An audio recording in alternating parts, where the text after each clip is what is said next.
And we're live. Paddy, We're welcome live. to the show. JB, it's great to be here. Pleasure to have you, man. And big congratulations, first of all. 100,000 subscribers on YouTube. You are the man. Outrageous, honestly. It's such an incredible achievement. We're going to get into that and look at your journey with YouTube. But let's start off by you giving an introduction about your title. How do you define your role? If someone says, what do you do, Paddy? What do you say? My name's Paddy and I work in data and analytics. I also do a bit of YouTube as a hobby on the weekend. Yeah. So it's still got that hobby status for you? We'll get into it, but it's currently about to You're in transition. In transition a little bit, slightly. We'll get into that, but yeah.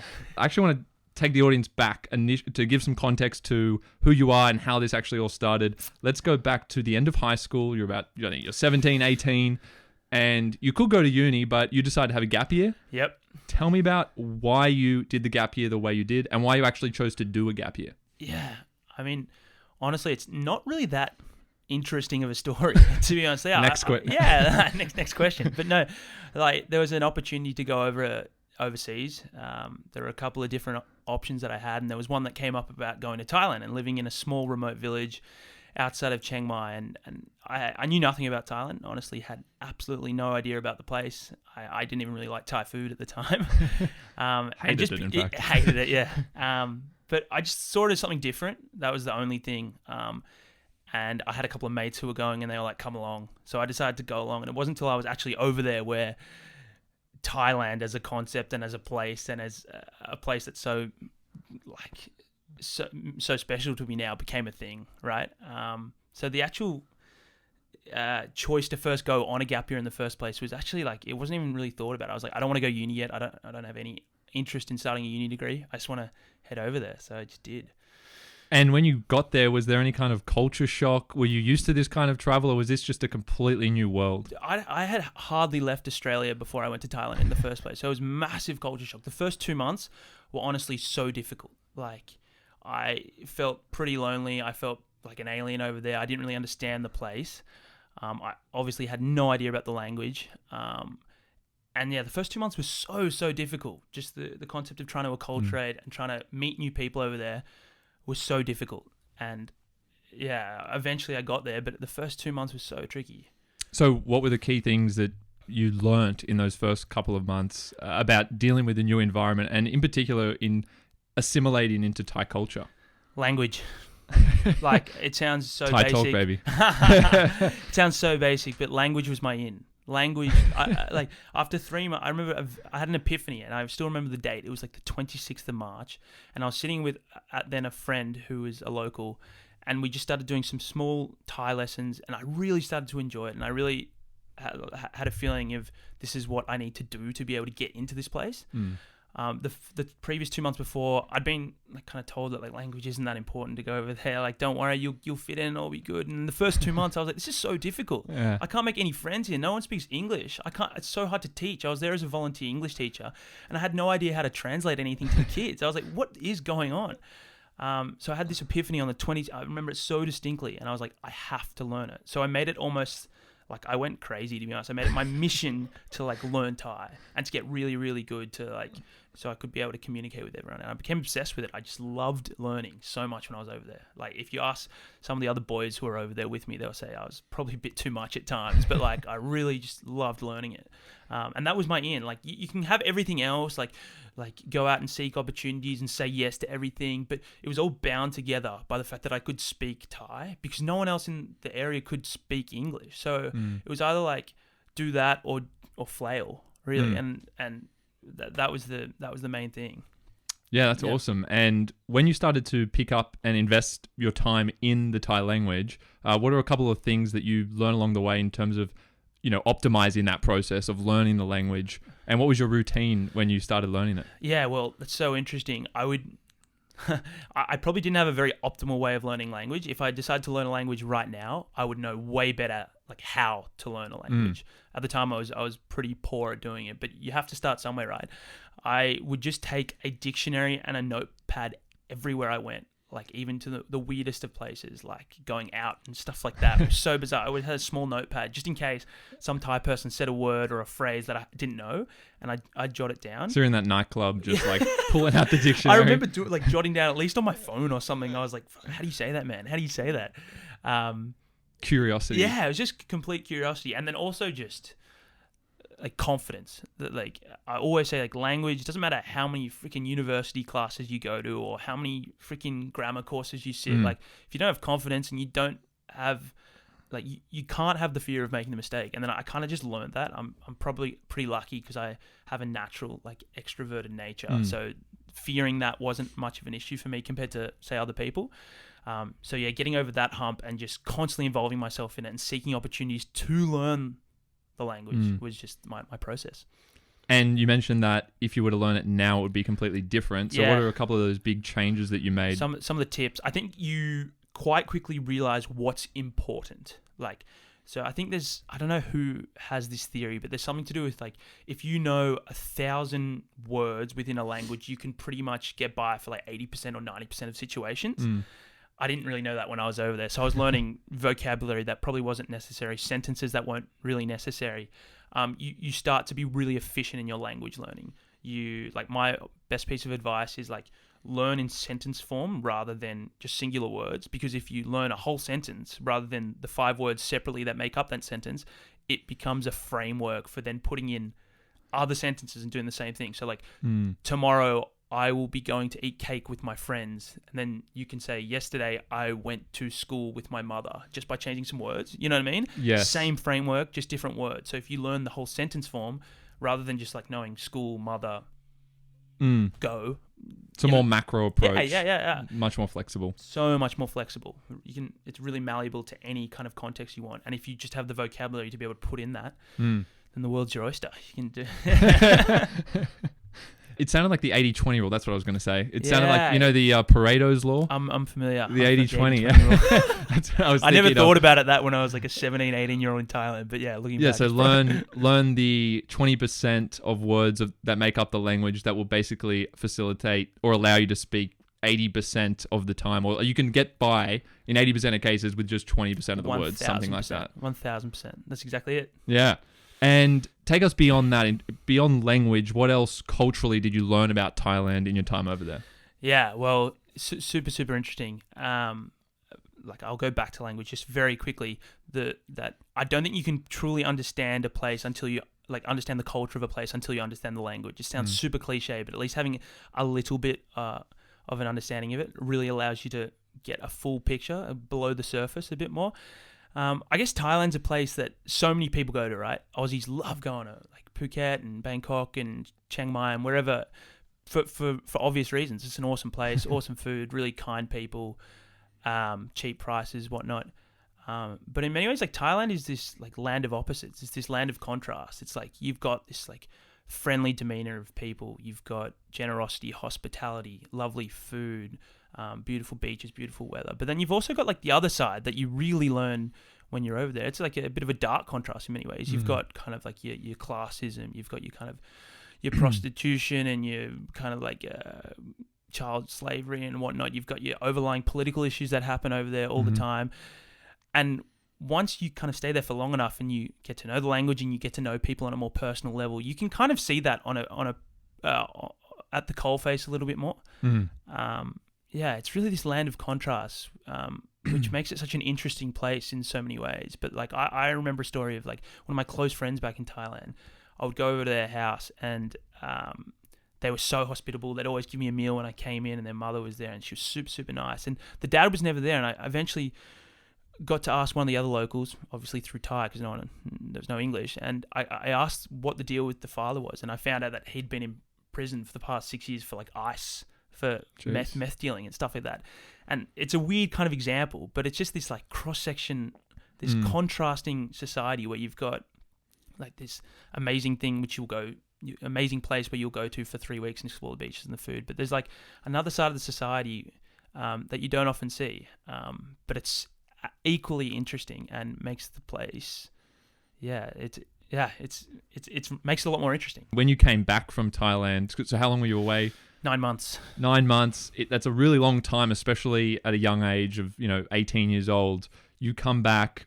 What's changed in the way you view the world, and how is that transition back into Australian culture? Yeah, that's an interesting question. I mean, like, it doesn't matter really where you go, right? I feel like you can always get away with you can always learn the same themes always come through, right? You've always got my global lens kind of expanded, and I got to see the world through a bigger picture. I don't take things as much for granted anymore because I saw a different side of humanity. Like, I got to interact with a different culture. But I think more so than anything, what really I took away from the experience was like a greater sense of empathy. Actually, it sounds weird, but when you're over there, so many times you're the alien. You're in these group settings where you're the odd person out. You're the only Westerner.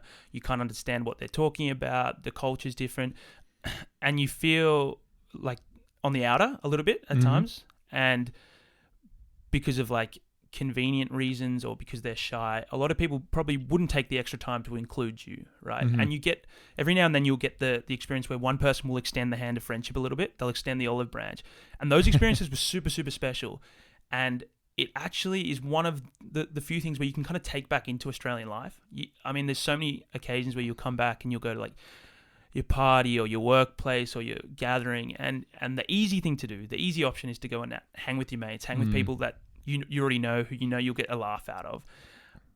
It's always the harder option to go off and kind of talk to someone either new or who's on the outer, who might not speak English as their first language, all that kind of thing. And like, I think I've really been able to, because I've felt it before, I can kind of institute it more in my day-to-day life here in Australia.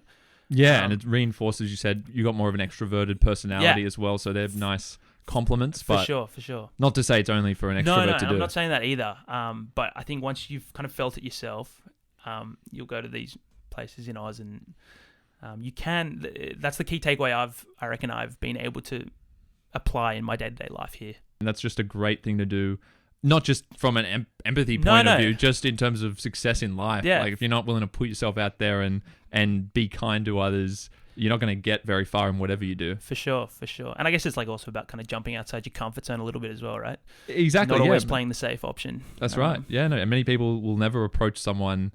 Could be a girl, dating. Yeah, dude, I wish I had a bit of that, to be honest. Well, you've got it by the sounds of it. No, I don't, man. I've been single for so long now, eh? Why aren't you putting this empathy to work? I know, far out. I wish I could, man. If only.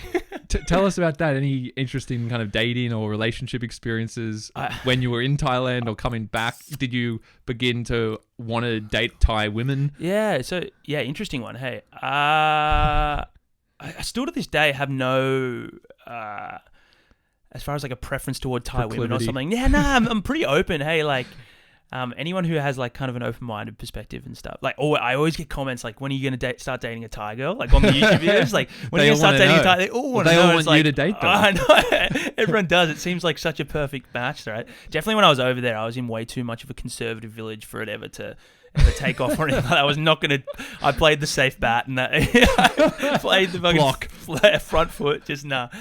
These days, I'm pretty open to anyone, to be honest, whether they're Thai or not Thai. But yeah, we'll see how it goes. I told myself once I hit 100,000 subs, I'd start putting myself out there a bit more. Just like I had this one goal of just getting to 100K first. I didn't want to date anyone just in case they got in my way a little bit. That's good. That's fair. You have to be selfish sometimes. I know, I had to. So now I've gotten to that point. I'm like, I'm going to start putting myself out there a bit more. Maybe hop on the apps or something. We'll see. Yeah, or maybe someone listening here is going to reach out to you after this. We'll see. Please do. I need all the help I can get. Let's segue into the YouTube, whole YouTube thing for you. So you've come back from Thailand. Tell us about that transition. How did your experience over there? You've talked about language and how important that was to you, but how did that translate into you creating that first YouTube video? Yeah, pretty interesting. Hey, I mean, you often go away for a period of time, and for whatever reason, you come back, and the busyness of life and the routine of life means that you kind of park that experience and you kind of forget about it. And when I kind of came back, I was on a bit of a mission to make sure I didn't just park it and that I made something of it. And it probably didn't hit home until I started work. Like I started a 9-to-5 job doing like in the world of consulting, IT consulting, data analytics consulting, which is weird. Polar opposites, right? And I kind of saw this routine and I didn't feel like I had enough of a creative outlet, and I didn't want to just like get too drawn into this routine of just like the 9 to 5 thing that I didn't have any creative outlet on the side. One day I was at a data visualization seminar where they were going on about how to best visualize data, how to use it in your dashboarding and stuff. And they were going on about creativity, and I was like, fuck, I want to do something creative as well. Hey, like, and I just thought of YouTube. I'd been watching a little bit of YouTube at the time. And that night I literally I remember the date so distinctly, the 6th of May of 2019. I was like, I reached out to a friend. I was like, what do you think of this idea of this channel where I go and interview Thai people about lots of different topics, and we can target it to lots of Thai people living back in Thailand and people in Australia and blah, blah, blah, blah, blah. And he was like, okay, let's do it. And so that weekend we went and just shot videos. This is in 2019. This is 2019. So this is a few years after. This is like 5 years after. Yeah, 5 years. So I never like... the way I'd always keep in touch with the experience was always through like trying to keep up my Thai through different mediums, right? Like I'd kind of watch the news a bit in Thai, which half the time I had no idea what was going on because the level of vocabulary was just so difficult. Like bit of Thai music. I'd kept in touch with a fair few friends, and I had some friends who came over and visited Australia, and they stayed with me when they came over here, which was freaking awesome. Yeah. Because they were just from the sticks of Thailand, had never traveled in their lives, had never really like didn't know anything about the world, and they came over to Oz and they stayed and they just loved it.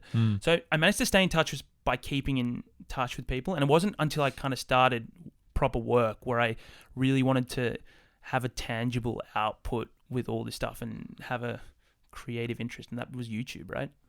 Yeah, so you started doing the videos, you came up with the idea, and you just started. You had someone helping you with the camera. Yep. But did you know at that time this was something you would commit to for the long run, or were you just kind of keeping an open mind? You're like, I'll make a couple of videos. Like, what was the initial plan, if you remember, when you started making the videos? Yeah, it's super interesting. I was probably quite ambitious about it, to be honest. I don't think anyone else really thought it would go anywhere, to be honest. I had been told by people, oh, how's this going to affect your career at where you're working and stuff? Like, are you going to be able to commit enough time and whatnot? I was like, oh, whatever. Like, I want to give this a proper crack. I probably did have in mind, like, let's create, like, go hard for 6 months and see where I can get it, and then reassess after 6 months, and like make sure to keep up a pretty consistent posting schedule, make good content, and improve it as it went along. And then after 6 months, we'll reassess, see where we're at. I remember talking with my old man. I think I was on like 100 subscribers at the time. And I was like... Which you were probably stoked about yeah, at the time. I was so stoked. I was so stoked. That's 100 people watching your content. Exactly. It's so awesome. And then we were looking for like 6 months, a year's time or 9 months' time. And he's like, if you can get to 3,000 subscribers by then that's a good goal. We got to start setting goals. And I was like, okay, yeah, 3,000 subscribers. At that same point, I was 60,000. So like... yeah, wow. It's just wild how it can all happen. But yeah, we did set goals. I kind of always had an inkling that it could go somewhere. I just needed kind of a lucky break. Almost. You do need a little bit of luck with these kinds of things, and I'm definitely aware of the fact that did happen. But you knew, that's really interesting. I definitely believe in this. Like, you felt intuitively, even when you just started, that if you committed to this, it could be something big. Yeah. I mean, I tried some other different things in the past, and I kind of was someone who'd always wanted to start like a side hustle, for a lack of a better word. And I tried a couple of things in the past, and this was one where I believed in it more than any else in the past. And yeah, for nowadays, look, it's kind of gone way further than I ever expected, to be perfectly honest. But yeah, I did have a belief. But you have to back that up with freaking hard work as well. It doesn't just come from an idea, right? You have to put that idea into practice. Yeah, absolutely. Yeah. And I think when you say you knew for this particular side hustle, this project, you knew this was something that you felt more strongly about, that just come from the passion that you have for Thai culture, or did it come from something else? I think there was an element of passion. Absolutely. Passion for like Thai culture, for Australian culture, for like conversations generally, talking with people like yourself here. I think also there's just like a straight up business element to it. It was like I was fitting a niche, right? Like there's not too many Thai-speaking Australians who go out and interview Thai people on the street about different topics that sometimes may be seen as a little bit controversial and a little bit like whatever, you know what I mean? So there was like a business element where I was like, this is kind of a niche. It fits, it satisfies a niche, and there's a big enough market here for it to actually work. So there was both the passion element where you have to have, and there's also like more of like a business acumen element, a business savviness where it's like, this actually does have a market. Yeah, you were passionate about the subject matter, which I think is really important, but more importantly, or equally importantly, you were passionate about the entrepreneurial process behind it. You had freedom to build something and it was in your control. And when you say business, that's how I'm interpreting it. For sure. That there is this entrepreneurial freedom, like, hey, I can actually satisfy a need or a want in the market. I can do that, and I can do it on my own terms in the way I want. Absolutely. And that is one of the most amazing things about YouTube, is that you can put content about whatever the the heck you want, right? Like, who would ever think that like some of the early videos that I've made would actually satisfy a market, but they have. And that's 100% it. But it does start with like a why. You have to have a why, otherwise you don't get the motivation to keep backing up and making videos. I don't think that business entrepreneurial spirit alone would have like guided me to the point I have now. You definitely need a reason why. There's a couple of things that are so interesting about like the landscape we live in now. First of all, with the niche thing, like the fact that you're better off going into niches, it seems, because you'll get more investment. You can find these little pockets because you can reach the whole world.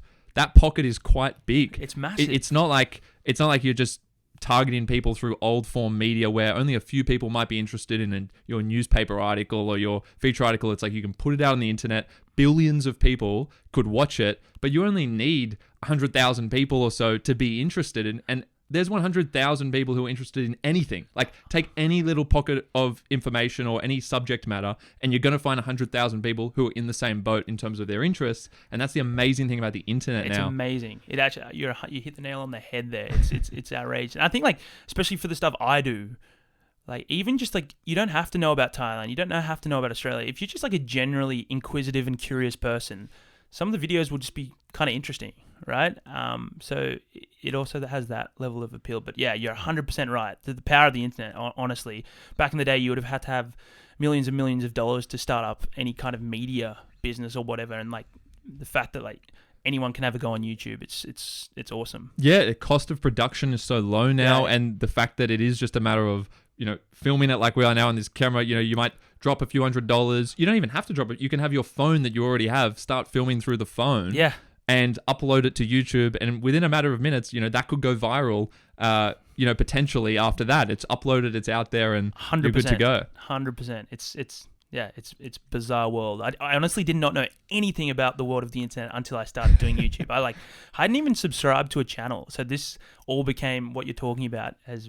It becomes obvious. It doesn't just become real. It's obvious. It already was there. It's just, it's easy to kind of not see what's happening in the world right now. And it's like, this is a content obsessed world. Like, like if you're not making content around what you're doing, it's like you're going to become obsolete at some point. Yeah, it is actually insane. Hey, there is so much freaking content on the internet. It's scary. So much garbage content as well, to be honest. But like, there's enough people who love the garbage. Yeah. That's the point. I know. You just have to be consistent with the production. Yeah. And of course, there are other little factors, little lucky breaks, which we'll get into. But the consistency and the amount of content, it's nuts. It is nuts. It's scary. It's scary. It makes the world seem so large when you see the amount of content that's on the internet. Hey, but it also shrinks it at the same time, right? Absolutely. The algorithms actually as well behind YouTube is such that, you know, when you've watched a couple of videos, say I watch a few Thai Talk videos, the next day when I go onto YouTube, I'm seeing 20 Thai Talk videos.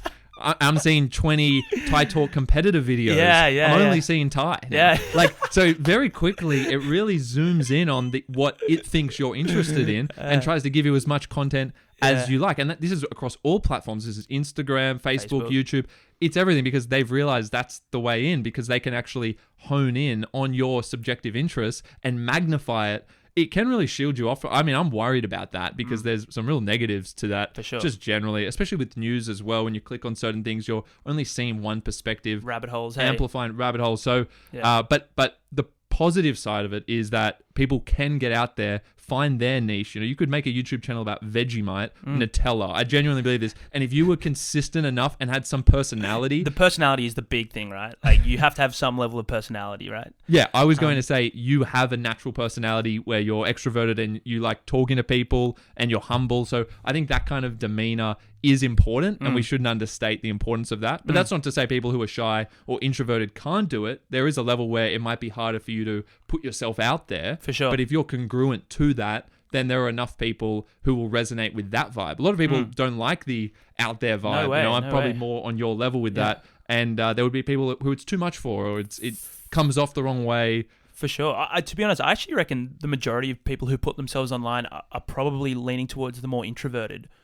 side. Honestly, like from the people I've met and interacted with, like they kind of can use the internet as this like little safe space that they've created, because they've created this little niche and they've got other people there who appeals to the niche. And it's actually, funnily enough, it's a world where introverts can really thrive, in my opinion, from what I've seen. Yeah, no, that's interesting. Yeah. That's really interesting. And I guess because you can control the content as well, that you're not out on you're not doing a speech in front of 1,000 people. No. You're doing a video in front of millions of people. Yeah. And ironically, that's way easier for the introvert. It's insane. Hey, it's insane. It's very, very interesting. I've just realized lately, as I said, I'm realizing this content-obsessed world, how important it is that in whatever endeavor you're pursuing, you need to have a lot of media behind it, or you will become irrelevant, or it's, if you're not going to grow your brand in the way that you could. Like Thai Talk wouldn't be what it is if you weren't consistent with the content that you're putting out. Absolutely. And that you actually weren't putting in the hours to make sure that those videos are of the quality that they are, of a sufficient quality to hold the engagement so people aren't clicking on the next thing, because 100%. it's very short attention spans now. Big time. Because there's so much content to watch. Man, it's as competitive as it ever has been. Hey, and that's what I was going to say. Credit to you, even more so on the 100,000, because that's in a landscape where 2019, you weren't exactly a first mover. You're not late. I think people who are starting now, it's going to be really hard to build the 100,000 following, because there's just so many people who are realizing now, I have to have a YouTube channel. Like, why wouldn't I have how weird is it? It's so weird. It's becoming more normal to have a YouTube channel, which is great. I mean, everyone gets to put themselves out there, and I think authenticity will win at the end of the day. So it will encourage more people to be themselves, and people who resonate with that personality will, click and subscribe, right? Yeah, for sure. But I feel like, it's only going to get harder, but it already was hard around 2019. Super so hard. you've done incredibly well to actually get that traction. And I want to go into that. We'll come back to the lucky break thing, because I want to ask about that. What were the things that you did when you got started? You were producing a few videos. Run us through the process of that, and how did it gain traction pretty quickly from the way you were saying? What did you see there, and what were the insights there in terms of what was working, and what were you being consistent about? Yeah, so as I said before, I wanted to commit to at least posting a video once every minimum 2 weeks. So that was I was trying to go for once a week early on, and minimum once every 2 weeks. But did that adjust? Can I just ask, because I found that I've set some targets like that as well, and you realize pretty quickly you can do it for a week or two when you're excited. Then you realize everything else is getting put on the back burner, and it's not sustainable. Absolutely. It hasn't been sustainable up to this point now. But the first probably 3 months I did it pretty consistently. I think the biggest lag I had between videos was probably 10 days within the first 3 months, which was a pretty good effort. And for when you first start, that would be the ideal. And then I think once you establish your brand a bit more, you can get away with not having to be so consistent about it. But yeah, I had no idea about audio equipment, no idea about camera equipment, no idea about how to make YouTube videos or edit or anything like that. So I did all the research online. I guess, as you said before, I just had the why, I had the passion, I had the reason why I wanted to do it. And from there, that gave me the motivation to look into all this stuff. Weirdly enough, the first couple of videos, if you go back and listen, it's all one side of the earphone. So I didn't do dual mono. So it's so shit when you go back and watch it. You can only listen out of one side. It's so crap. So the first 4 or 5 videos I made were just awful quality. But people would still ask me they would still tell me I really like it. That's really interesting. But yeah, I committed to doing once every week, pretty much for 2 or 3 months. And after that, I'd see how I went. And it was probably around the 3-month mark where I properly started to take off on YouTube. And it's interesting when you say about that quality issue. I mean, something I believe in is that speed beats quality. You need to have a sufficient level that it needs to be audible, you need to be able to hear it, of course, but in terms of the crispness of the audio, these things all help, and I think they are more and more important. For sure. Now, you may as well do it. It's relatively inexpensive to get decent equipment, right? Yep. But the speed and the consistency of the actual content, the volume, I think does trump the quality, and that kind of shows there as well. What I would say is, I heard a really good quote. It's a good equipment cannot make a shit video good, but better equipment, better audio can make an already good video better. So you have to have, the content is king. Yep. It sounds cliche as hell, but the content is king. So you have to be able to rope someone in and to be interested in the content before you think of all the different effects. Because you can have as many fucking fireworks displays and cool editing and cool audio and visuals, but if the content's boring, who cares, right?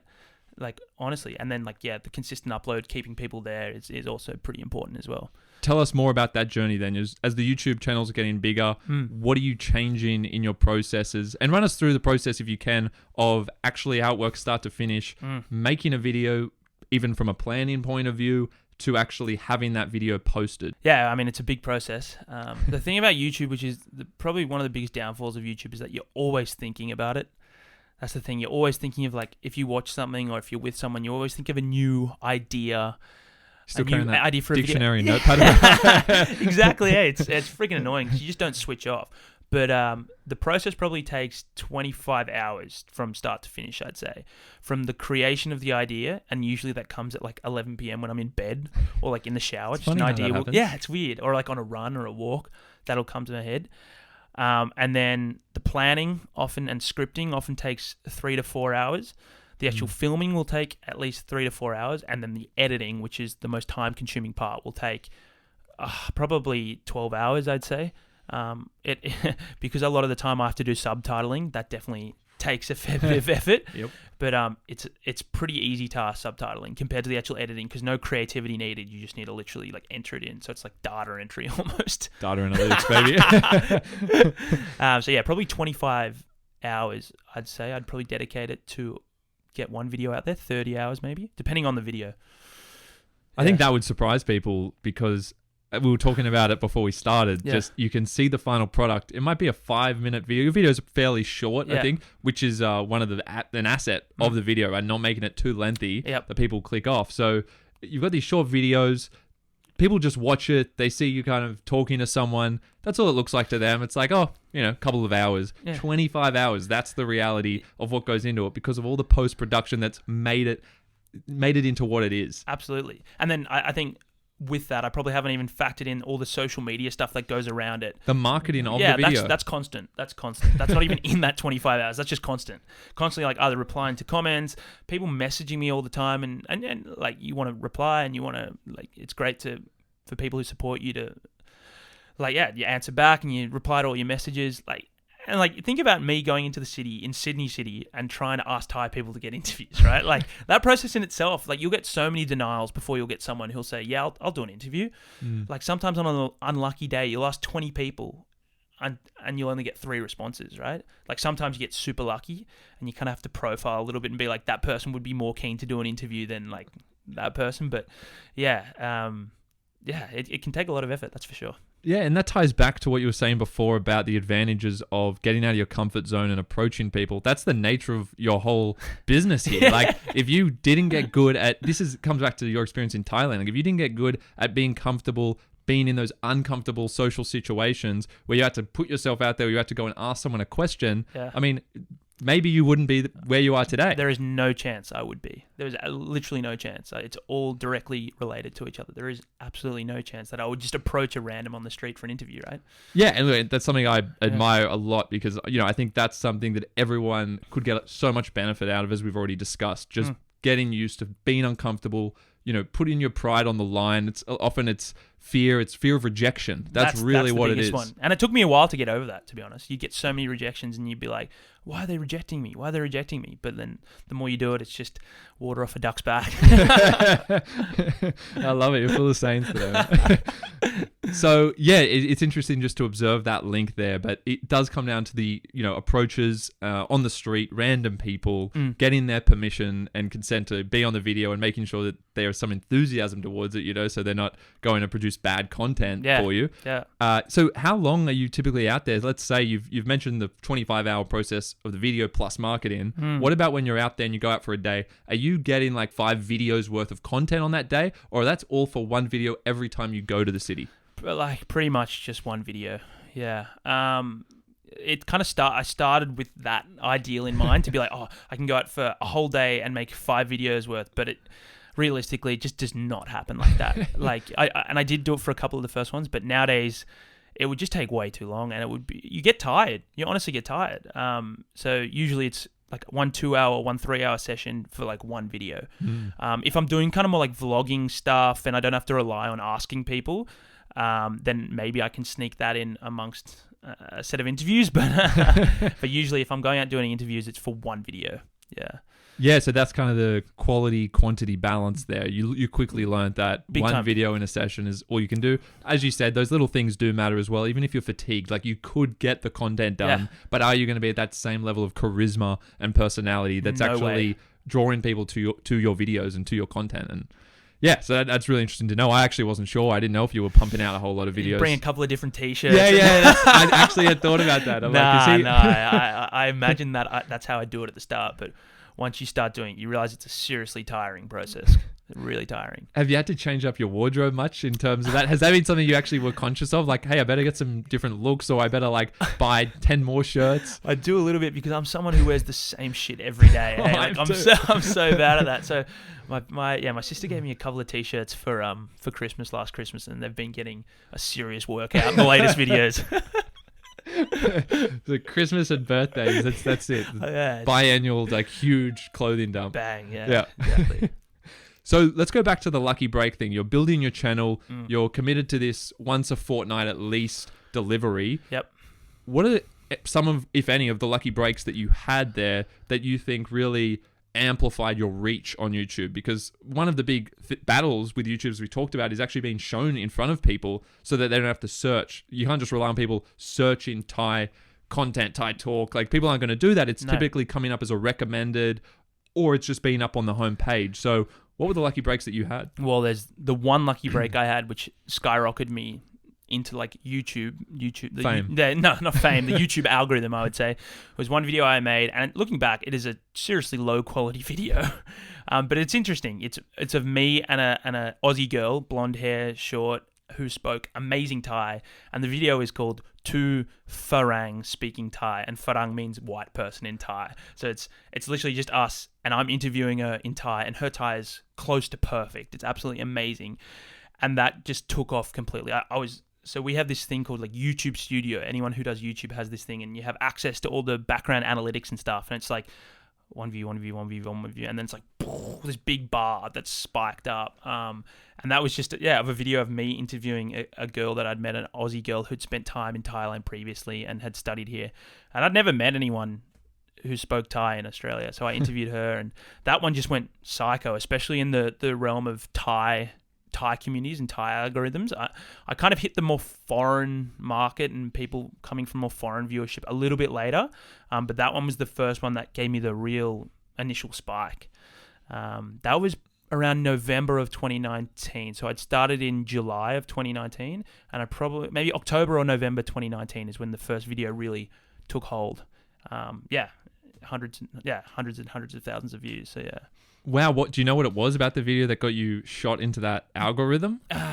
Dude, people have been trying to work out the YouTube algorithm for so long nowadays. I guess the title, it was like "Tu Farang Speaking Thai!" ! Like question mark, and it was like me, two white people on the thumbnail. I guess it was just a rare thing, right? Such a niche thing to see two white Aussies speaking Thai to each other, but so it had that kind of clickbaity element. It was definitely clickbait. It was clickbaity. It was 100% clickbaity. I didn't even really realize that's what you needed to do at the time. I just put that as the title, and it just went into the stratosphere, and I was like, what the hell's going on here? Didn't know what had happened.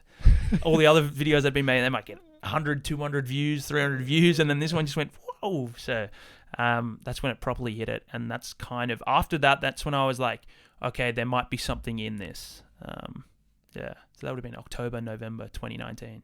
So you mentioned thumbnail there. You mentioned the title, the fact there was, a foreign word, a Thai word in the title. Yeah. After that video had the success that it did you then triple down on those things? Yeah, that's a constant learning process. Like, thumbnails and titles are so important for click-through rate.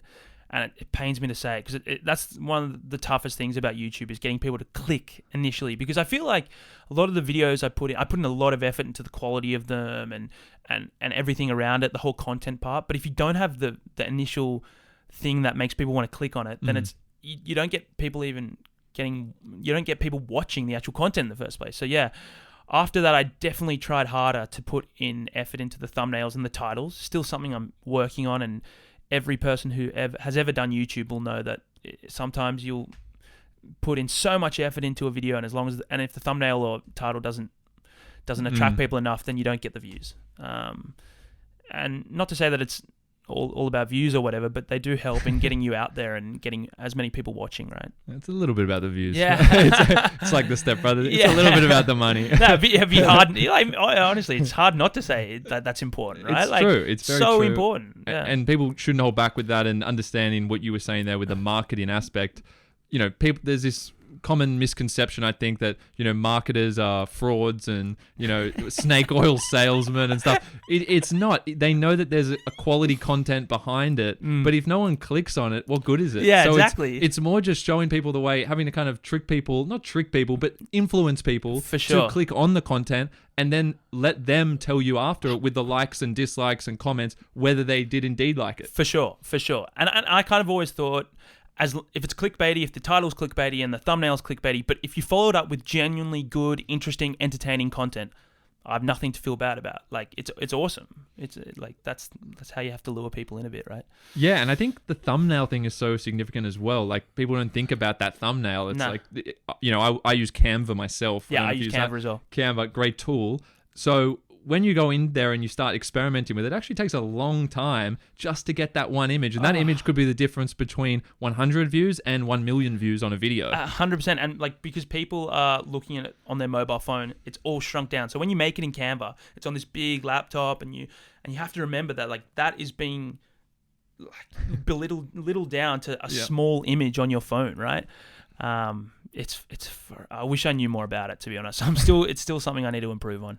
Yeah, it's just like, it's so important you think like having the whole body in the shot is great because of it's coming up on that page, but you realize zoom in, just have the face in there, and it's things like that. There's a skill to thumbnails. Like, thumbnails in itself is a business. That's a huge business opportunity. Massive. Canva have kind of got it, but if you were just making thumbnails for people, you could do incredibly well. You could do full time making thumbnails for people, that is for sure. And I've got a lot of people asking me to make thumbnails for them. For me. Yeah.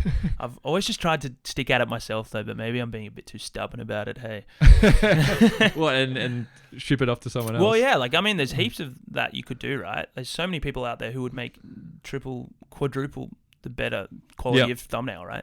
Yeah, absolutely. But teach a man to fish, feed him. You know what I mean? That's all the old thing. So I kind of want to learn myself to be better, right? I find that that's something that is part of the interesting aspect of the whole process. That's the enticement, is learning these little tricks that are only becoming more relevant. Like, if you don't know how media works and how YouTube works, as we said, and you're trying to build a brand, you're going to struggle, or your growth is probably going to be a lot slower. 100%. So you need to know how to master thumbnails, titles, clickbait titles. You need to know how to, I don't know if tags are still useful, but all of these things, and where to post and what time to post. Yeah, I don't know if the timing thing's a thing anymore, to be perfectly honest. At least on YouTube, I think from what I've gathered, like, click-through rate and duration of watching are the two most important factors. And if you can nail them down, then you're on, like, that's your best way towards getting within the algorithm a little bit more.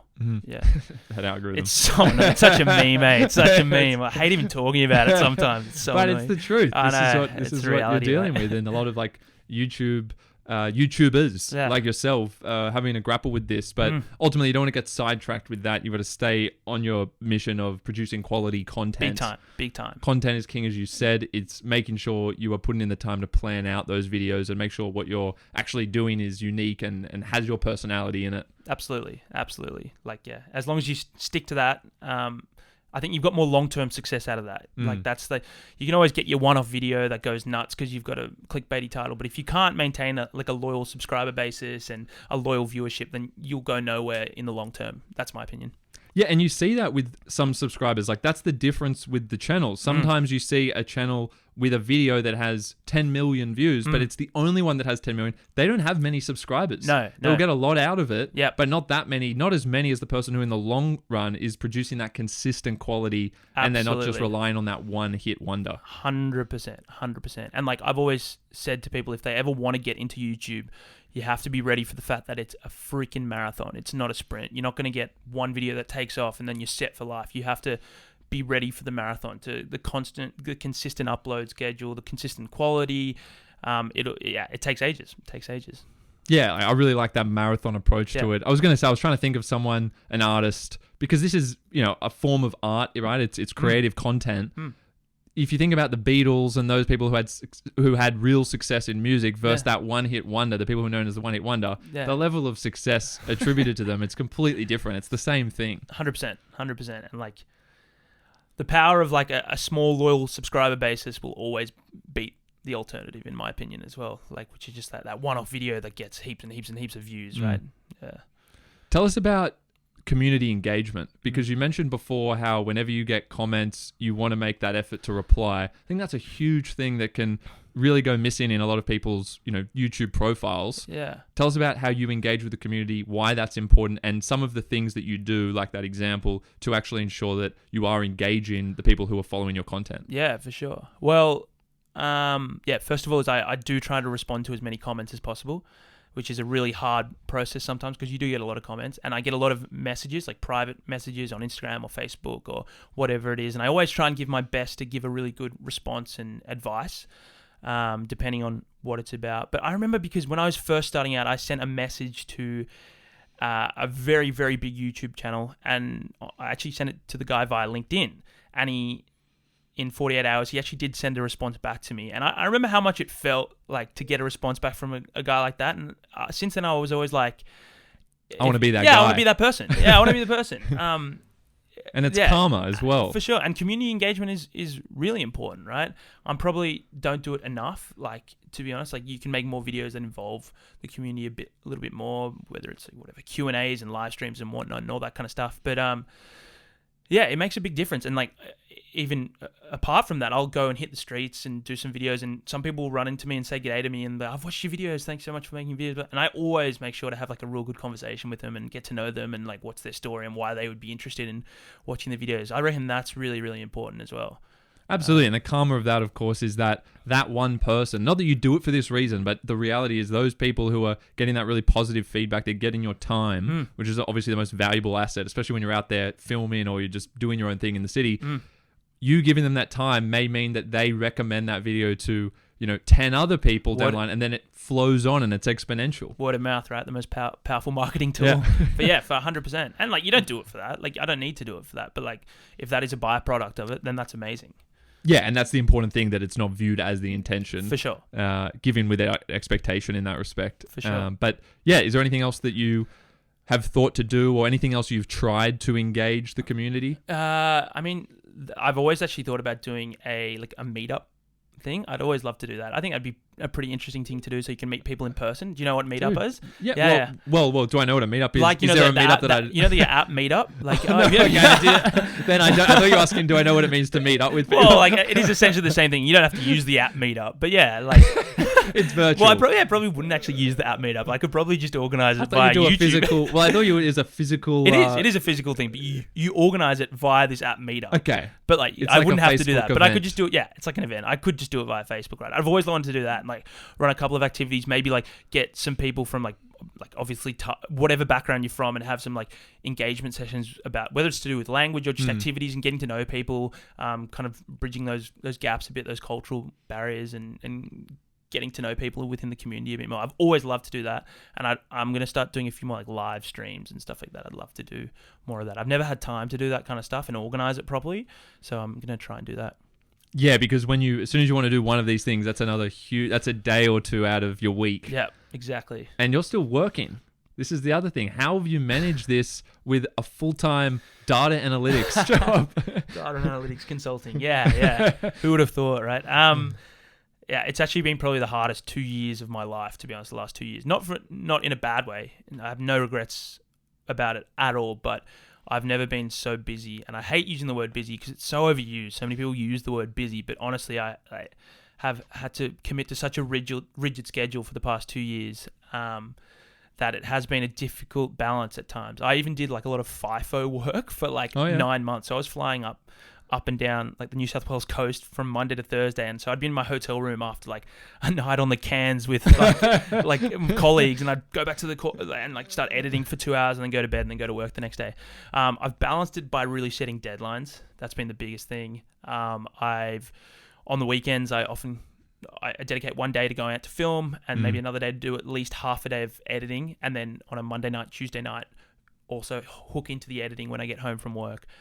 But in a way, it's been great because I've kind of been able to balance this kind of more quantitative side at work where I'm doing programming and kind of doing data analytics strategy or whatever it is. And then I've got the creative side of the YouTube stuff. So they kind of balance each other out and make me bring my best self to both those engagements a little bit. Sometimes when you put all your effort into the one basket, sometimes it can, I don't know, cloud you or like make you not give you 100%. But I've always thought I've done that. Can make you like kind of one-dimensional? Yeah, a little bit.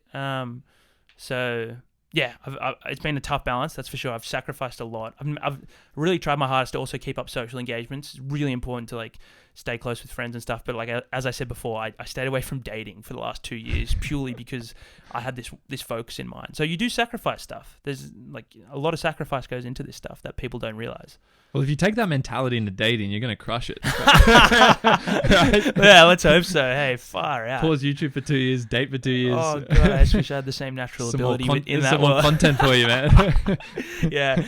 I went on a blind date with a YouTube subscriber. I reckon if your channel evolved into you just dating Thai or like Aussie girls, like that would have a huge success. Oh, it would have a huge success. I wonder if it would drift a little bit away from my original mission, but still be good though. Maybe one video. Viral. Yeah. Yeah, exactly. Okay, so that's the work side of things. Yeah. Let's go back to the YouTube channel in terms of growing it. I'm sure people would be asking, you've talked about how you engage the community. Yep. You've talked about what's changed in your processes of making the videos and editing. Yep. What are some of the big growth hacks generally? Because I've seen you collaborate with people. Yep.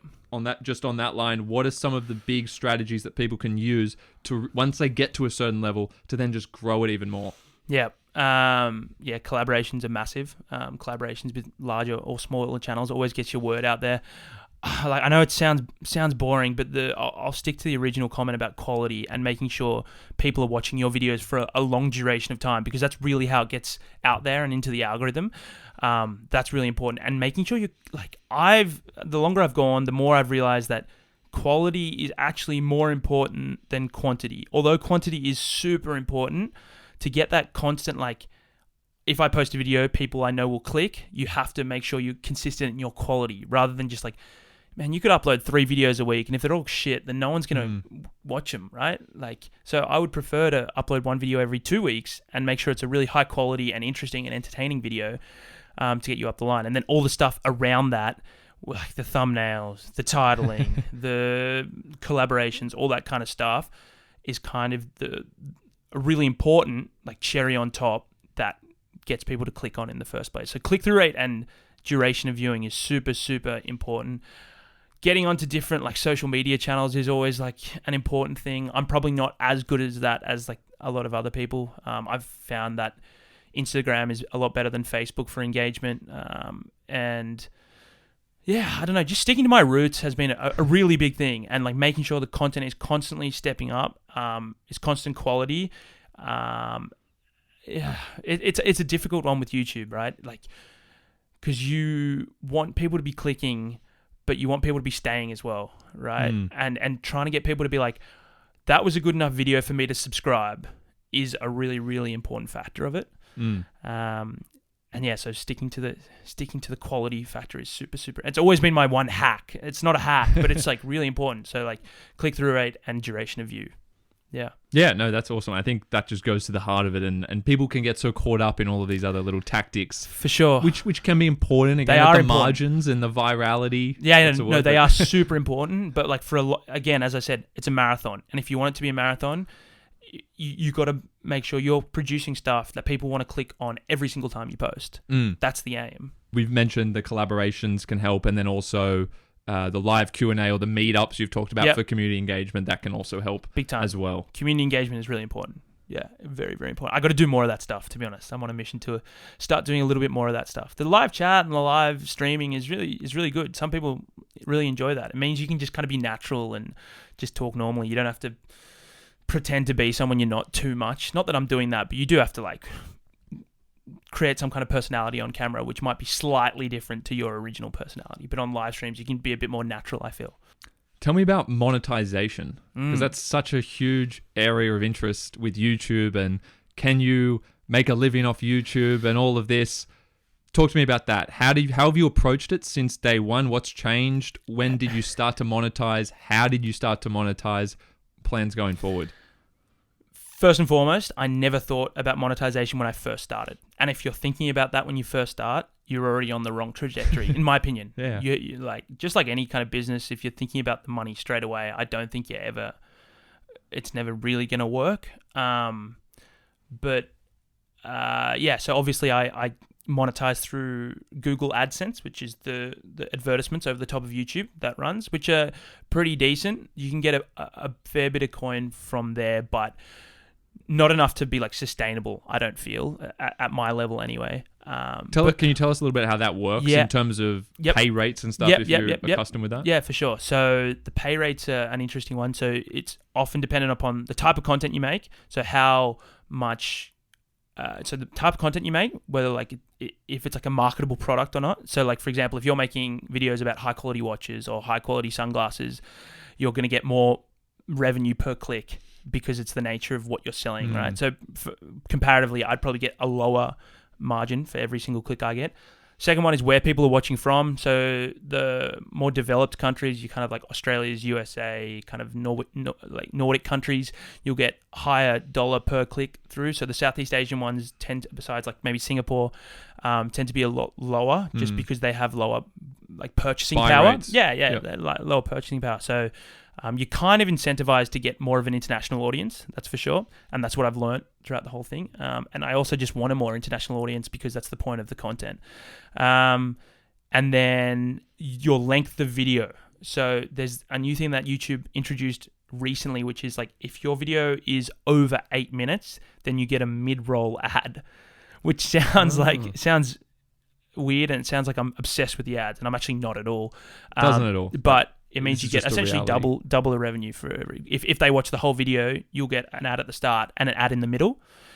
So if that's the 8 minute threshold, and so if you notice a lot of YouTubers, they'll post videos which are like 8:01, 8:02, super sneaky. And if you didn't do YouTube, you probably wouldn't have much of an idea about that.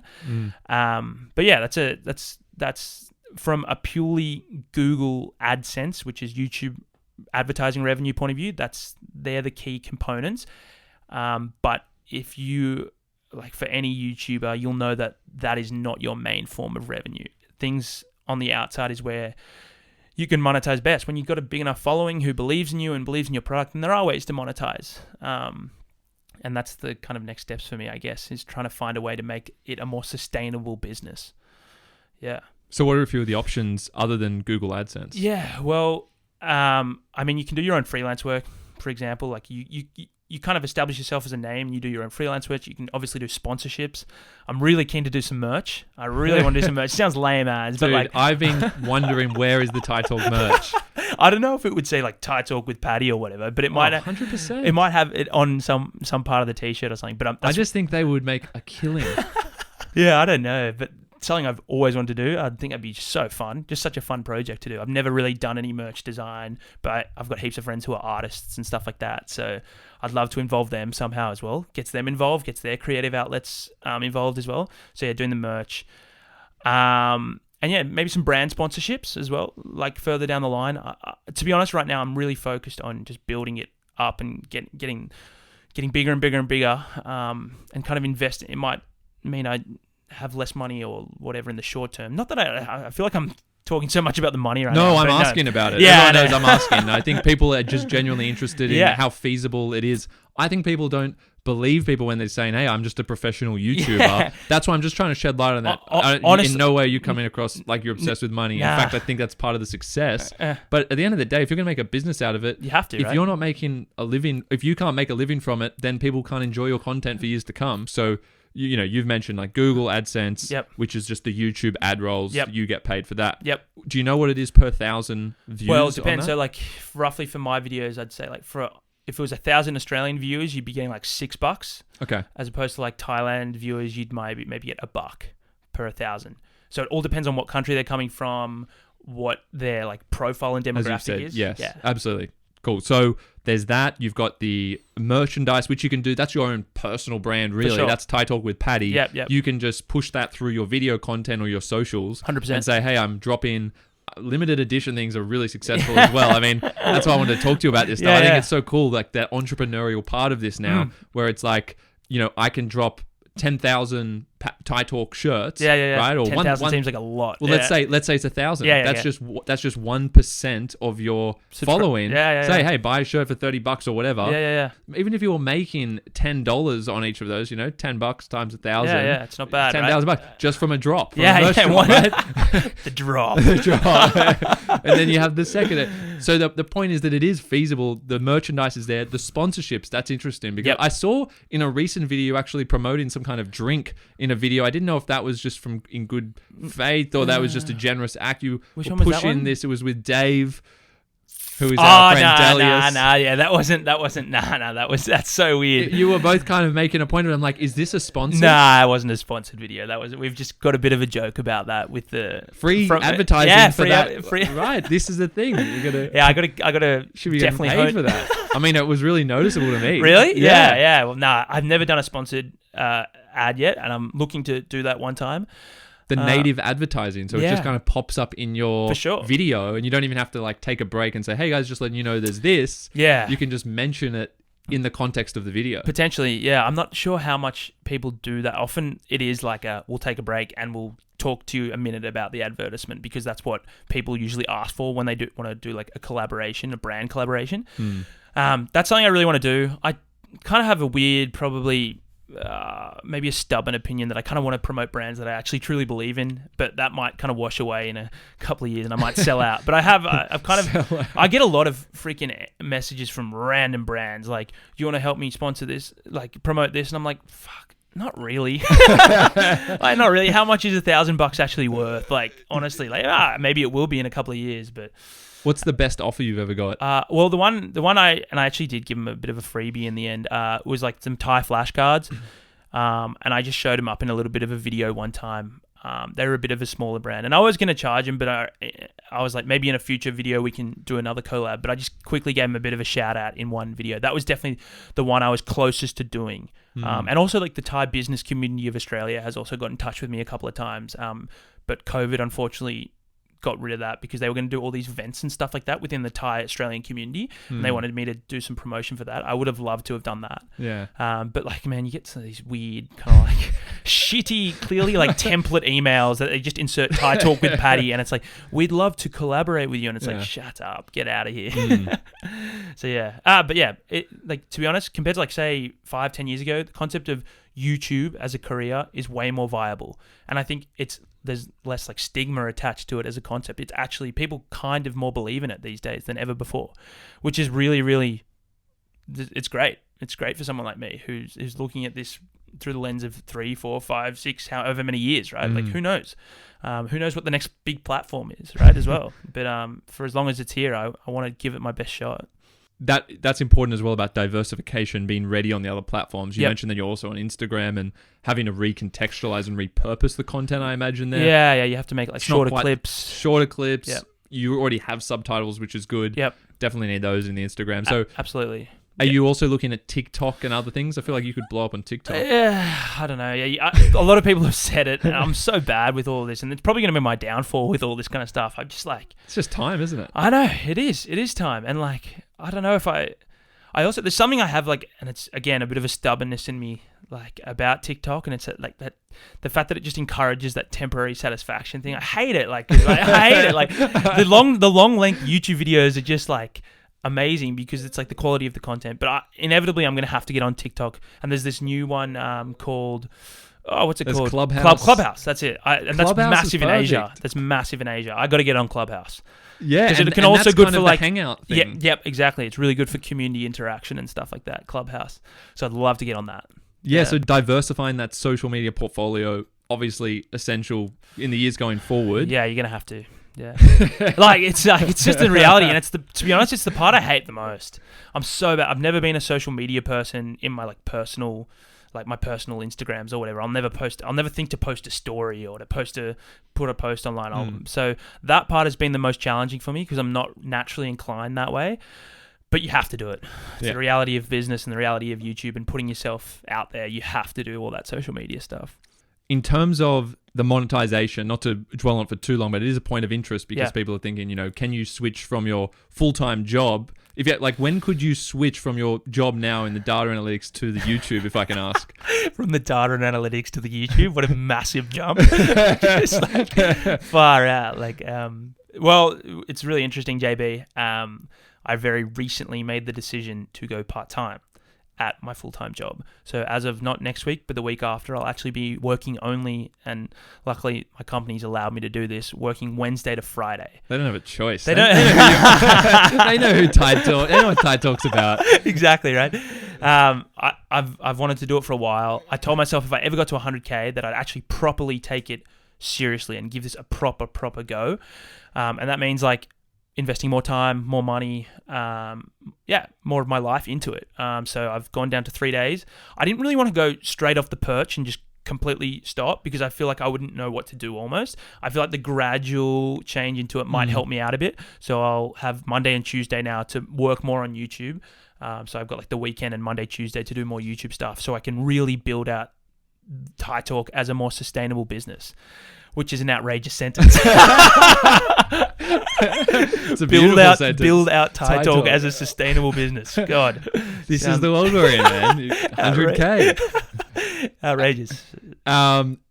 Because in my mind, I'm thinking 100K, that's so significant in the world of YouTube. Yeah. And just in social media, in that landscape anyway. 100K, you can, if you were putting time into those deals, those sponsorships, that could easily replace your job, I imagine, right? As giving you enough income to live off and reproduce the content. You definitely could. If you were to type in on Google, how many subscribers do I need to get to on YouTube so I could quit my full-time job?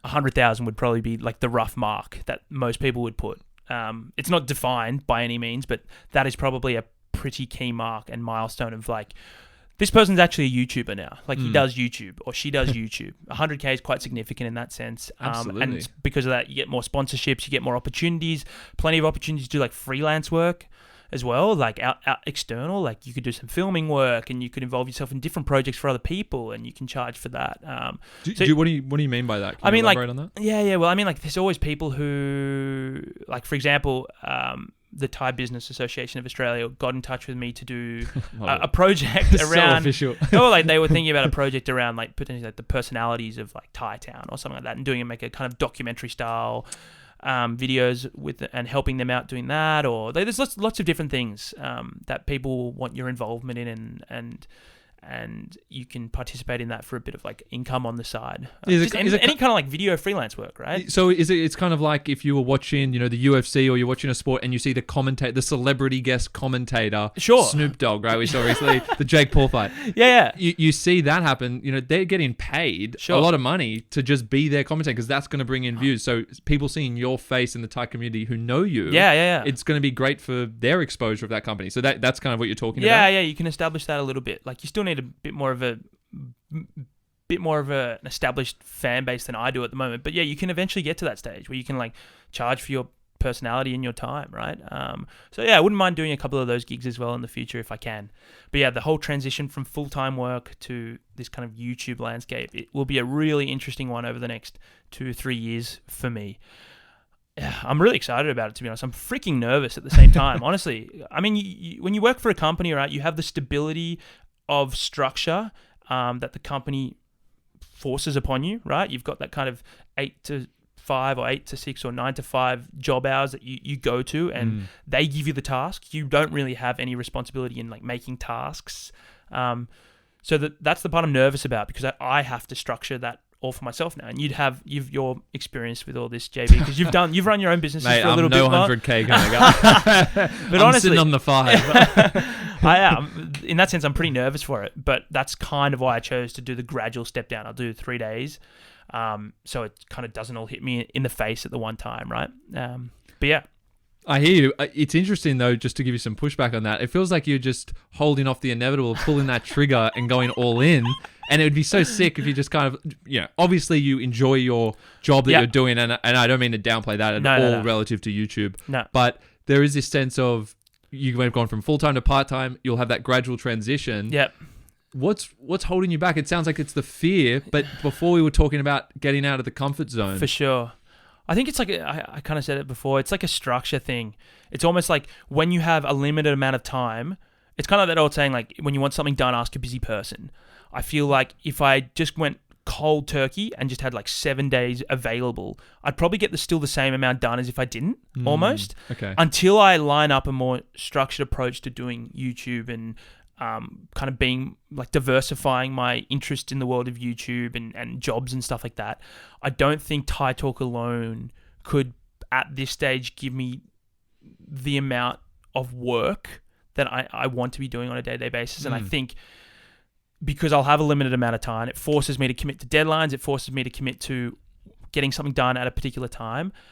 And at this stage, there is probably an element of fear, to be honest, but I think also it's I have a finite amount of time, and I have to commit to doing a video or commit to doing something in that period of time.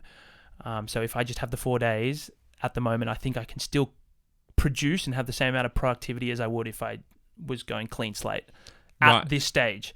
Once borders open up. Borders is a big thing for me, right? Like, honestly, let's talk about that. Like, I've taken over this, but honestly, like, I have made a channel about a country that I've never been to during the time I've done YouTube. Like, it's outrageous, honestly. And you've got 100K. So we're not even going there. Yeah. So, like, man, I'm scrapping for content in Australia to do with Thailand, right? If I actually got over to Thailand, there'd be content everywhere, right?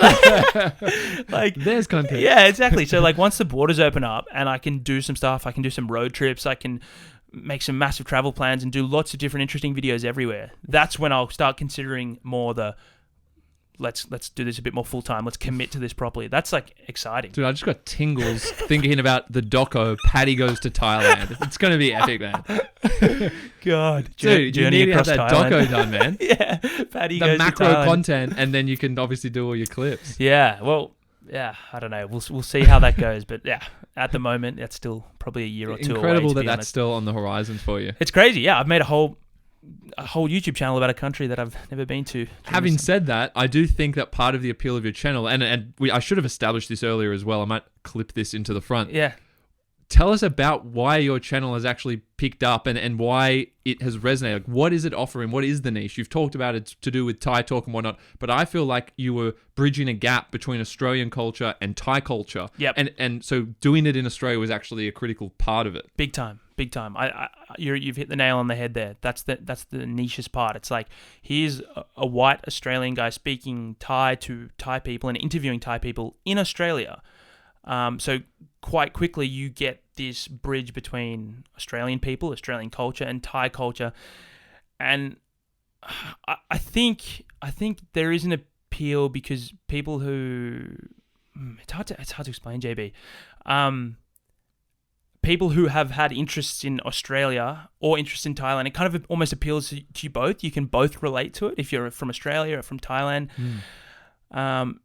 You get you become interested in it, and it definitely has become a bit of a bridge in that sense because it highlights kind of the role of migrants and like the story of migrants coming to Australia as well. That's a big factor that I've kind of worked into the channel. I really love displaying that. It's like these stories of people who, probably people like yourself, other regular Australians would never be able to see, right? Of these people who run businesses here, who just are ordinary kind of citizens living here. It kind of gives a bit of a voice to them, and it shows their opinions, and rather than just the stereotypes you get about Thailand, it shows these people have kind of come to Australia. They've often worked really hard. And yeah, it shows a different perspective of what the modern day Australia is like. And that's a real key part of the whole platform. Honestly, giving a voice to people that you would never hear from. Yeah. Yeah, I think that's such an important element to the videos, the structure of the videos, but also the purpose behind it is the narratives that are played out throughout. There's some kind of like meta narrative there to your whole story. The migrant journey comes out through all of the videos cumulatively. Often, there's this big story being told, which might not be obvious at first if you were just to watch one video, but as you watch more and more, the audience is familiarizing with these cultural differences, with these unique cultural kind of nuances particular to Thai migrants often, or people second generation, third generation, for sure, whatever it may be. But I think that is a really cool part of the channel. Yeah, absolutely. And like, when would you ever hear of those stories, right? And that's, I guess, the appeal of the channel is like there isn't too many other channels that are showing that exact style of content. I also think that I've forgotten what I was going to say. I kind of think that I've never strayed away from like kind of controversial topics or topics that are kind of seen as taboo. I could easily just go to a freaking Thai restaurant and eat a pad Thai and be like, this is the best pad Thai in Sydney. You know what I mean? Could easily do that. But I've always been someone who's believed in like kind of promoting critical thinking, promoting different ideas, different perspectives. Often, like, to be honest, a lot of the perspectives that you'd hear from Thai people in my interviews, an Australian wouldn't dare say it. Honestly, like, they wouldn't dare say it. They would probably fear being like denigrated or like seen their opinion seen as whatever. But like, you get these people who've kind of come and they've lived in Australia for 3 years and they're giving their honest opinion, and it's like enlightening and it's like different, and that's always been the beauty of doing Thai Talk, is being able to show these different opinions. It's been one of the most surreal parts of it for me. And is the craving to go to Thailand just so much more now because of this journey with YouTube, and you've met so many people from Thailand? Absolutely. Are you going to get over there first thing as soon as... not to put pressure on you. No. As soon as like I don't have to quarantine, I don't really want to go over there and quarantine for 2 weeks and then quarantine back for 2 weeks. Mm-hmm. And also just wait for the dust to settle a little bit. Actually, COVID's terrible in Thailand at the moment. But as soon as there's like kind of a safe path there and I can get over there and freely move around the country and make videos, I'd love to get there. It would be surreal. I've met so many people through YouTube, right? Like, I've met so many people online, not even in person, through YouTube, that as soon as I get off that plane over in Thailand, I'm going to hang out with them. I'm going to see them. I'm going to make videos with them. I'm going to like... Oh, it's crazy. It's a crazy world of opportunity over there that I haven't yet delved into. So I'm excited for that.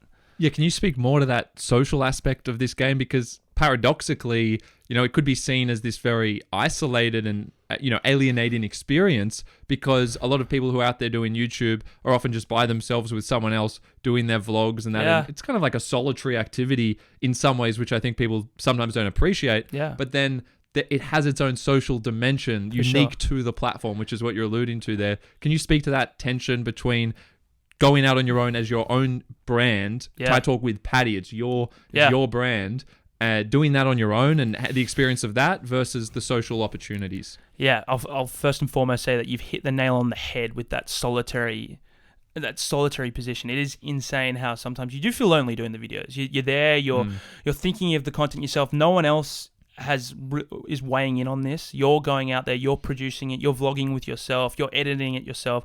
That can be lonely at times, and especially for someone like me who's naturally an extroverted guy. I love talking to people, love being with people, love being in like a crowded setting. That can be a little bit difficult for me. But on the flip side, you meet so many freaking interesting people who are also involved in YouTube. Seriously interesting people. Some really, really good friends have come from doing YouTube, and because I don't know, they've got the personality that is inclined to put themselves on the internet. Often they do have really interesting stories, interesting backgrounds. They come from interesting places, and you become friends with people that you would never dream of becoming friends with, like in my day-to-day life. And that's been an amazing part of YouTube, and probably been, the flip side to what I was saying before. It's pretty surreal, to be honest. You meet some really, really inspiring figures. Yeah, and in terms of that, experience of the loneliness, the solitary, how do you deal with that? As a YouTuber, I know you still have your other job where perhaps there's more stability with colleagues and whatnot. Yeah. But you did mention you've had to make that extra effort socially as well. Yep. To not let work get in the way of everything else. Yeah. So just speak to that if you can. Yeah, it's a balance I'm still trying to work out. And probably a reason why I've also gone part-time is to maintain that social element at work as well, because I do love that. Honestly, JB, my original goal of being like, this is channel and this has a purpose and it really has an impact on people, is the overriding factor that can kind of cleanse that solitary feeling I get sometimes. It's like, I'm doing good. Like, I honestly have to bring it back to that and be like, whenever I'm feeling lonely, or it's taking a long time to edit a video, or I'm having like creative block or whatever, I always come back to it. People genuinely enjoy watching my videos and get a lot of inspiration from it. And I get so many nice messages that I'm like, I'm actually having a really big impact. Like, and it sounds arrogant and a bit self-indulgent and whatever, but not at all. Like, in comparison to my day-to-day job where I'm programming and working on spreadsheets and PowerPoint and whatnot, I feel that impact in the flesh so much more by doing YouTube. Like, it's crazy. Like, the messages you get, like, sometimes they make you almost cry. It's like, far out that it means so much to someone that, like, I've made a video about this or that. And so that part really drives me, and that drives the fact that sometimes I feel a bit solitary and a bit lonely in doing the whole process. But that is the big factor. No, that's awesome, man. And I fully get you with the loneliness. I think when you go out on your own in anything, and I think that is not talked about enough in the space of entrepreneurship, and this is entrepreneurship, as we said, this being a YouTuber is running your own business. It is lonely because it all is on you at the end of the day. Yep. It's the responsibility. No one is there to empathize with you in your team. Even if you have people who work with you, it's a hierarchical thing, whether you treat it that way or not. It is, because you have all the equity in the business. No one's going to treat it the same way as you. 100%. No one gives a shit. Like, no one gives anywhere near as much of a shit as you do about the business, right? And you ultimately have all the liability for it. If it goes well or if it goes badly, whatever, it's all on you in the end. And that is a lonely experience sometimes. And only if you've done it yourself, you can actually empathize with that. And you definitely can. It's yeah, it's wild. Something I never expected when I first went into it and committed to YouTube. I'd kind of done other things, and I'd done other things in the past with groups, and thought about going to businesses with other people, and then I did YouTube by myself, and I never expected this kind of that feeling of loneliness, and it's that soul battle. You're driving it. It's up to you. If you don't do anything, it doesn't go anywhere, and you can't rely on anyone else for that. So yeah, it's a really interesting experience, that's for sure. Yeah, it is, and it's eye-opening when you're in it, and you realize, as you said, you have to come back to the fact that what you're doing is impacting people, but in the process of doing it, you have to grapple with that loneliness, because you can go the other way and then go back to, you can be an employee, which is great. Most people actually would much prefer being part of a team, working with a team, and it just depends how you're wired, right? For sure. Depends on your balance. Very subjective, but you can do that, but then potentially you become more removed from that impact, right? You're more of the cog in the machine. Not always, but that's a commonly used expression. I agree. I'm a perfect example of that, because I work a kind of a 9-to-5 job, and I do this YouTube stuff, and I feel like the YouTube has way more of an effect, way more of an impact on the people around me. But the 9-to-5 job thing is probably a lot easier in many ways. You're tied to a structure, and you don't have to be the sole driver of it. And yeah, it's interesting that you speak to it, because not many people speak to this thing a lot, and it's a feeling that I get often. I don't really voice it that much, but it's really interesting. Yeah, 100%. I mean, when you're the sole driver, you don't have anyone else to lean on or rely on, so it can affect you socially. And I was just going to say, it's interesting when people think about entrepreneurship and like why they might not want to do that. They usually think about it from a financial point of view, and being conservative on the financial front. They'll say, "Oh, well, I don't want to take all that risk. Yeah, I could end up making a lot of money because the high risk, high reward, infinite potential in the business that you have an interest in." They're looking at it financially, and they'll think, well, there's also a huge risk that I lose and that it fails, and most businesses fail in the first year. But they rarely look at it from the social trade-off point of view, which I find interesting. It's just not really acknowledged that socially there's a huge trade-off. And I think deep down, what a lot of people are saying is financial is actually social, whether it's conscious or not, that they prefer working with other people because who doesn't love being around other people? Some people like working by themselves, for a time, but it's human to be around people. Everyone needs different levels. For sure. But it's crazy that the extroverted type of people who actually get their energy and like a lot of their day-to-day happiness comes from social interaction, right? Like you've said you're more of an extroverted character. I resonate more with that type. Yep. It's funny that can often be the person. This isn't saying introverts aren't entrepreneurs. I'm just saying it's just interesting when it's the extrovert, the person who needs to be around people. That social trade-off's huge. Massive. It is the biggest thing for me, honestly. That is one of the biggest things and there's a lot of social sacrifice that you have to, that happens because when you start these projects out, right? Like I often have to ignore going to a social event or ignore having to go to a whatever party it is or whatever it is, because I'm doing YouTube or I'm editing YouTube videos, and you just have to keep reaffirming yourself that your decision is right. You're doing the right thing. That's not to say that I don't see my friends. I see my mates all the time, right? But there's definitely a level of social sacrifice that you have to commit to in order to make things work. Yeah, and I think that's a general thing. Like if you're aiming for that bigger purpose where you're trying to impact thousands, hundreds of thousands, millions of people, right? That is a sacrifice that is inherent to that. If you want to do that, you can't be just doing the normal day. You can't have that normal structure, that social structure of being able to just, chill with your friends during the day throughout work. It doesn't work like that. So, it's I understand the sacrifice that is being made, and it's something that I think is a huge struggle and, not talked about enough probably because... 100%. It's interesting that you raise it. I didn't think we'd be talking about this, but it is 100% something I think about every day. Yeah. No, I'm the same. So I last couple of weeks even, to be frank, I felt like a loneliness that I hadn't actually experienced yet because I'm just in a space of transitioning more to doing my own thing with the business, that is Ignite. More just really on my own. I have people that I work with who help me with it, but when it's all on you and when your day-to-day grind, when it's that consistency of working in a solitary space, like even in this studio space now, right? I'm just chipping away here. I often have to take myself into other environments just to be around people. For sure. Just to have that chat with the barista at the cafe. It's crazy. 100%. You crave it out. And I think self-awareness is a huge part of it. And when I do feel like that, I think it's important to say, I actually make a very proactive effort then to reach out to friends, to reach out to make anything social happen that I know will just take me out of my head, because you can get so caught up in your head. And a person like you or myself, where you're more extroverted, that you thrive out of your head. It's not in your head. Some people love that space. Yeah, it's not good for me. For sure. I'm 100% the same. It's been something I've had to learn and try and process and get used to a little bit more. But yeah, it's difficult. You need a social outlet. Everyone needs a social outlet. Yeah. I feel like, well, for me personally, like being part of some team sport, I've tried to make that happen and tried to be involved in those things, and just having a commitment each week to do, at least one kind of social activity with your friends. For sure. Just especially with groups, it's very important with groups, versus one-on-one things all the time. Yeah, You're already by yourself a lot, so I think that's really important. Nah, it's good. Like you need to. Because honestly, how long are you going to do this for, right? And you need to have a sustainable friendship group around you, because they're hopefully going to be there for the rest of your life, right? And you don't want to let one freaking initiative damage that for the rest of your life as well. Just because you're so into this and so focused on one thing, and it keeps you grounded as well. Yeah.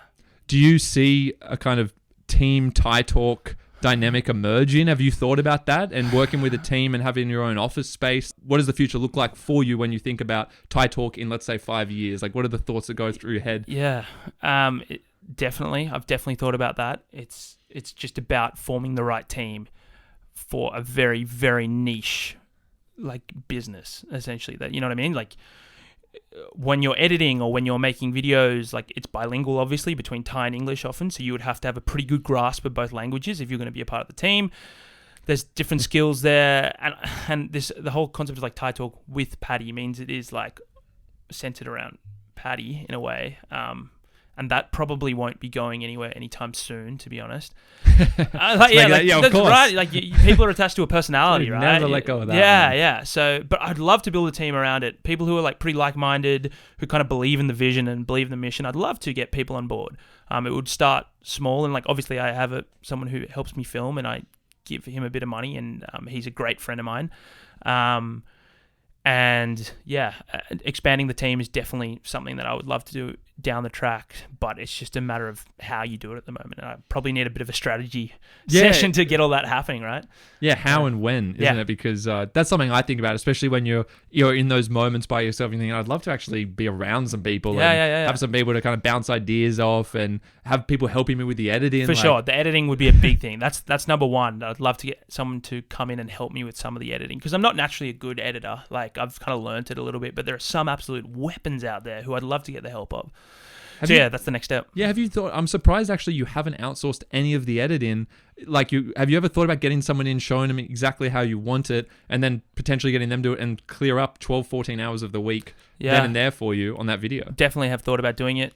It's probably something I'm going to have to look into a little bit more seriously over the next year or so. I've probably been a little bit stubborn in that sense, but also it's trying to find someone who kind of gets the sense of humor, gets the cultural aspects, can kind of speak Thai and English, because they're going to need to be able to, which is really difficult. It kind of sounds easy being like, let's just outsource your editing, but when you want someone who kind of understands your style from both an Australian and Thai perspective, who understands the languages, it becomes suddenly a lot more of a difficult task than originally.